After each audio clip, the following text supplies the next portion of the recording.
Hi, my name is Larry Pollock and I'm in my studio here, and this is the second in this whole series of videos to show you how to use the Paul C.Buff Cyber Commander. And today we're just going to talk about some of the things you need to be able to utilize this tool and communicate with your lights. So one of the first things you need, of course, is the Cyber Commander. So you have this controller with all the things it does for actually changing settings and lights remotely, so you don't have to climb up ladders and go places. One of the other things you might need if you have something like a white lightning or an alien bee, I have an alien bee right up here, and that is, let me put my glasses on so I can actually read and get this straight. This is a CSRB Plus, and it's a cyber sync, and it's got up to looks like 15 channels here, maybe 16, can't tell because of the numbers, and frequency, and a test button, and this can connect up to the alien bees with this RJ11 cord. That's the way to hook it up. You could use a 2.5 mini connector in here on the side, but all you'll get is firing. You're not going to get full control and communicate to be able to change all of the settings with the alien bee.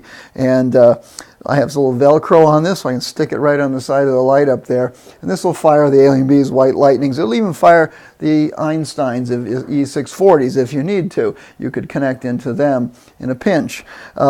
This will also hook up to a lot of other things, including speed lights. I could hook them in here with the little PC cable and get a control of these also and put them into the mix. So there's a lot of things we can fire with a Cyber Commander.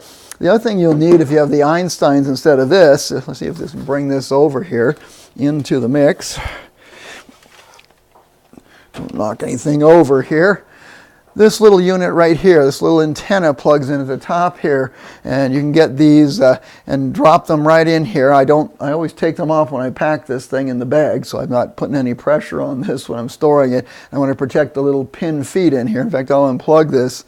If you look closely there's these small pins, and we don't want to bend those at all.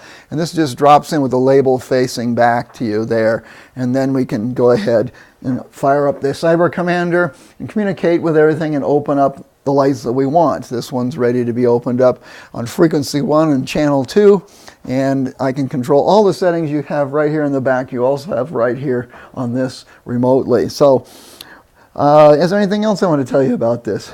You could wire this. They come with wires. You could go just straight wires without this, but this is all about wireless transmission, which I really like.